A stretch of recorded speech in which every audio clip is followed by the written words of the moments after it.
Seigneur soit avec vous. Évangile de Jésus-Christ selon saint Luc. Un jour, Jésus se trouvait sur le bord du lac de Génézareth. La foule se pressait autour de lui pour écouter la parole de Dieu. Il vit deux barques amarrées au bord du lac. Les pêcheurs en étaient descendus et lavaient leurs filets. Jésus monta dans une des barques qui appartenait à Simon et il lui demanda de s'éloigner un peu du rivage. Puis il s'assit et de la barque, il enseignait la foule. Quand il eut fini de parler, il dit à Simon, « Avance au large et jetez les filets pour prendre du poisson. » Simon lui répondit, « Maître, nous avons peigné toute la nuit sans rien prendre, mais sur ton ordre, je vais jeter les filets. » Ils le firent, et ils prirent une telle quantité de poissons que leurs filets se déchiraient. Il fit signe à leurs compagnons de l'autre barque de venir les aider. Ceux-ci vinrent, et ils remplirent les deux barques à tel point qu'elles enfonçaient. À cette vue, Simon-Pierre tomba aux pieds de Jésus en disant, « Seigneur, éloigne-toi de moi, car je suis un homme pécheur. » L'effroi en effet l'avait saisi, lui et ceux qui étaient avec lui. Devant la quantité de poissons qu'ils avaient prise, et de même Jacques et Jean, fils de Zébédée, ses compagnons, Jésus dit à Simon, « Sois sans crainte, désormais ce sont des hommes que tu prendras. » Alors, ils ramenaient les barques au rivage et laissant tout, ils le suivirent. Acclamons la parole de Dieu.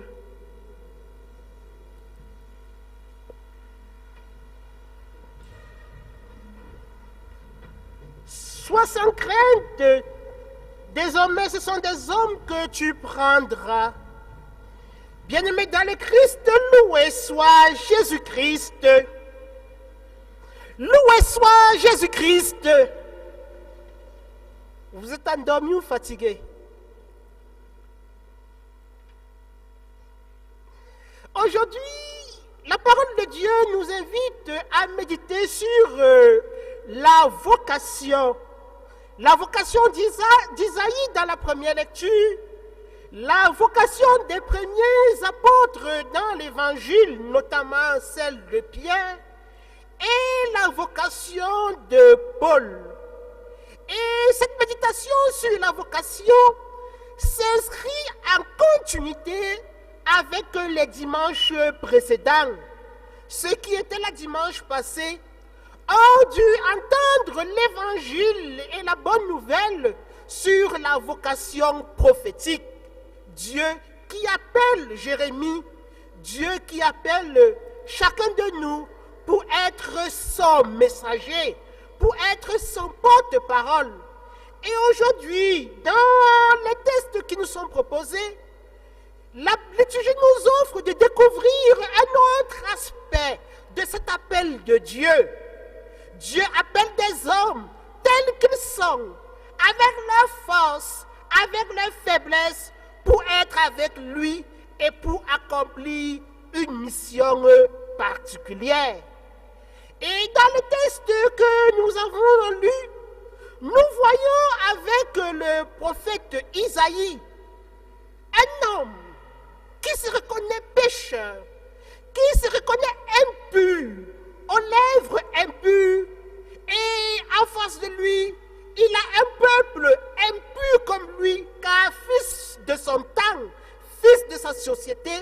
Mais de l'autre côté, on a Dieu dans sa grandeur, Dieu dans sa sainteté, de telle sorte que il se reconnaît mort parce qu'il a pu découvrir la sainteté de Dieu, ce Dieu 3 fois saint. Mais qu'est-ce que Dieu fait?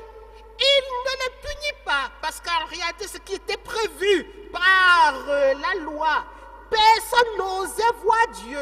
Quiconque voyait Dieu devait mourir. Isaïe donc sait qu'il va mourir, mais Dieu ne demande pas sa vie, ne demande pas à le récupérer. Dieu a besoin de lui.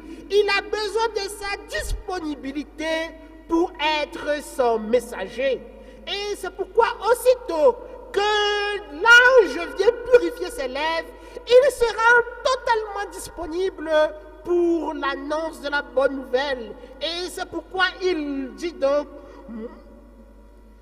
devant la question de Dieu, qui enverrai-je? Qui sera mon messager? Isaïe répond, moi je serai ton messager, envoie-moi.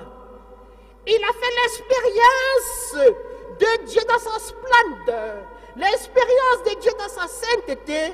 Il est émerveillé et il sera aussitôt disponible pour être le messager de ce Dieu 3 fois saint. Et c'est la même expérience que Saint Paul le fait dans sa lettre que nous avons suivie aujourd'hui, sa première lettre aux Corinthiens. Il se reconnaît être un pécheur. J'ai persécuté le Christ crucifié. J'ai persécuté les chrétiens. Mais Dieu dans sa grandeur, Dieu dans sa miséricorde m'a fait grâce. Et c'est pourquoi dans cette grâce, il a appelé l'avorton que j'étais et que je suis pour être messager de Dieu, pour être apôtre. Et apôtre signifie envoyé. Il, Dieu, dans sa grandeur, ne me condamne pas parce qu'il a persécuté l'Église, parce qu'il a demandé, il a réclamé la vie des chrétiens. Il le choisit, il se manifeste à lui. Et c'est pourquoi il est maintenant convaincu d'une chose. Dieu nous a aimés, il nous a fait grâce. Et parce qu'il nous a fait grâce, il nous appelle pour que nous soyons avec lui, pour avoir la vie véritable, la vie éternelle. Et la seule chose que Saint Paul attend de ses auditeurs, il attend des Corinthiens et de chacun de nous, c'est que nous soyons capables de nous laisser transformer par la grâce de Dieu pour que désormais nous puissions dire avec Saint Paul, ce n'est plus moi qui vis, c'est Dieu, c'est le Christ qui vit en moi. Et dans l'évangile que nous avons suivi, Saint Pierre fait la même expérience. Voilà un monsieur, un inconnu pratiquement, qui vient vers eux et qui annonce une bonne nouvelle. Et des gens se sentent réconfortés, les gens se sentent soulagés. Et ça ne suffit pas, il fait quelque chose d'extraordinaire, quelque chose de merveilleux. D'habitude, la pêche se passait dans la nuit. Ceux qui sont pêcheurs le savent bien. C'est en soirée qu'on va chercher des poissons pour retourner le matin. Et voilà, ils ont passé toute une nuit en train de chercher des poissons sans rien trouver. Et quand Jésus lui dit, va donc, avant son âge, il dit, nous avons peigné toute la nuit sans rien trouver, mais sur ta parole, sur ton ordre, je le ferai. Et lorsqu'il se rend docile à l'écoute de Dieu à travers son Fils Jésus-Christ, quelque chose de merveilleux se passe. Il recueille des poissons qu'ils n'ont jamais pu avoir, jusqu'à ils ont besoin de l'aide des autres. Et devant cette grandeur, il prend conscience de sa petitesse et il se reconnaît pécheur, indigne d'être devant le Fils de Dieu. Mais pour Jésus, ce n'est qu'un commencement. Cette peur, cette inquiétude qu'il avait, ce désespoir qu'il avait, devient un point de départ pour désormais ne plus pêcher les poissons seulement. Il sera désormais appelé à pêcher les hommes. Et il se rend disponible avec ceux qui étaient avec lui. Ici dans l'évangile, on parle de Jacques, de Jean, les fils de Zébédée. Ces trois vocations différentes, celle d'Isaïe, celle des apôtres et celle de Paul ont tous quelque chose en commun. Au départ, à l'initiative de toute vocation, c'est toujours Dieu lui-même qui appelle. Si nous sommes là aujourd'hui, ce n'est pas seulement une simple décision que nous avons prise de venir vers Dieu dans l'Eucharistie. C'est Dieu lui-même qui nous a appelés et le Christ le dira. Personne ne vient à moi s'il n'est appelé par Dieu. Et c'est pourquoi nous, chrétiens, nous devons toujours être dans cette attitude d'humilité, de reconnaissance et d'action de grâce. Parce que ce que nous sommes, ce que nous avons, ne dépend pas de notre propre mérite. Nous sommes les fruits de la grâce de Dieu. Et parce que nous sommes les fruits de la grâce de Dieu, toute notre vie doit devenir action de grâce. Toute notre vie doit être un don pour l'autre. Parce qu'en fait, ce que nous sommes un don de Dieu pour nous rendre disponibles au service de Dieu. En plus de cette grâce de Dieu qui prend l'initiative, les trois personnages différents que nous avons suivis aujourd'hui ont quelque chose en commun. Tous se reconnaissent pécheurs. Isaïe se reconnaît avoir les lèvres impures. Pierre se reconnaît être pécheur et Paul se reconnaît être avorton. Nous devons toujours prendre conscience de notre faiblesse, de notre petitesse. Mais les différents péchés ne sont pas un obstacle à l'amour de Dieu, à la grâce de Dieu. Ce n'est pas parce que je suis pécheur, parce que Dieu m'a appelé dans ma faiblesse, parce que peut-être dans ma famille, dans ma société, j'ai commis quelque chose de mauvais que je vais maintenant dire tout est fini, c'est perdu. Avec Dieu, rien n'est jamais perdu. Son amour nous dévance toujours. Et c'est pourquoi Saint Paul lui-même le dira. Là où le péché a abondé, la grâce a surabondé. La grâce de Dieu surabonde notre vie. Et c'est parce qu'elle nous surabonde que Dieu nous appelle tels que nous sommes. Il nous appelle dans nos petitesses. Il nous appelle dans nos faiblesses. Il nous appelle dans nos misères pour être à son service. La seule chose que Dieu attend, il attend notre réponse. Et dans la première lecture que nous avons suivie, Isaïe, devant l'appel, dit « Me voici, je viens faire ta volonté ». Il se rend disponible. Saint Paul, lorsqu'il reçoit la lumière, décide de se rendre disponible.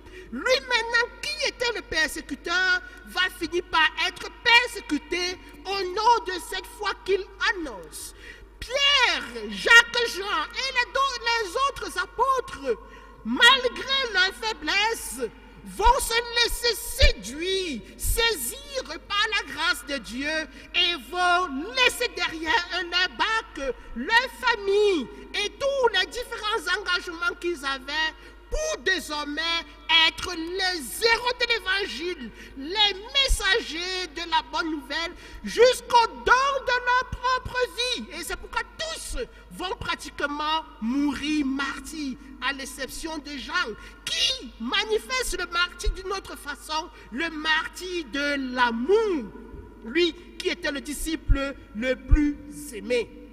Dieu appelle les pécheurs. Il m'appelle tel que je suis dans ma faiblesse. Il appelle chacun de nous tel que vous êtes, tel que nous sommes, pour être à son service. Et être à son service, c'est se rendre disponible non pour aller où il nous envoie. Dans l'évangile que nous avons suivi, Jésus dit « avance au large ». C'est ça donc aller. Aller là où nous sommes, dans nos milieux de vie, pour avancer au large. Avancer au large, en fait, c'est de sortir de ce petit carcan, sortir de la zone de confort, ce que les enfants appellent de comfort zone. Sortir de là pour toujours faire un dépassement. Et le dépassement pour chacun de nous chrétiens, c'est prendre conscience de la grandeur de notre vocation à la sainteté. Dieu appelle les pécheurs, pas pour qu'ils demeurent dans le péché. Dieu appelle les pauvres, pas pour qu'ils demeurent dans la pauvreté. Il nous appelle tels que nous sommes, pour qu'avec lui, nous devenions des saints. Il nous appelle pour transformer notre vie. Et c'est ça, aller au large, faire plus grand, toujours nous dépasser, parce qu'en réalité, notre vocation ultime et finale, c'est la sainteté. Mais avant d'aller au ciel, puisque c'est ça l'horizon final, nous sommes appelés à transformer le milieu de vie dans lequel Dieu nous a mis. Dans ma famille, ma vocation, c'est donc être disponible à le servir à travers le rôle que j'occupe. Si je suis père de famille, accomplir ma mission de père telle que Dieu le veut. Si je suis mère de famille, accomplir ma mission de mère telle que Dieu le veut. Si je suis fils de famille, je dois accomplir ma mission telle que Dieu le veut. Là où il m'envoie travailler, que je sois médecin, que je sois enseignant, que je sois un homme politique, un homme économique, peu importe la mission que j'ai ou la responsabilité sociale que j'ai, Dieu m'envoie là-bas, là où il m'a situé pour être son messager.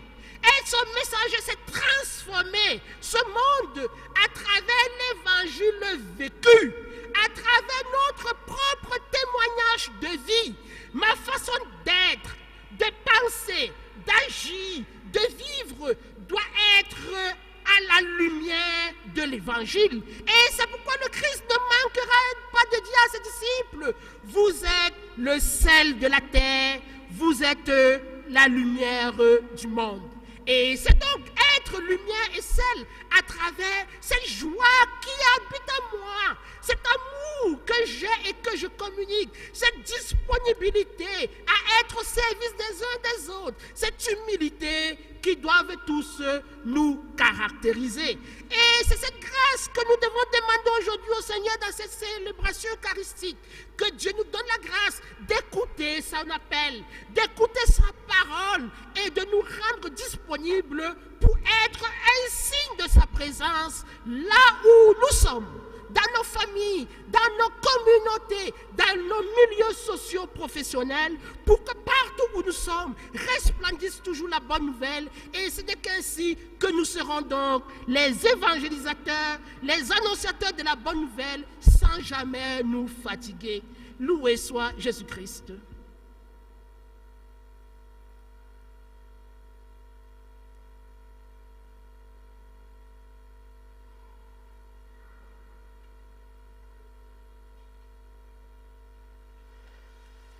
Frères et sœurs, levons-nous pour professer notre foi, Dieu éternel et véritable.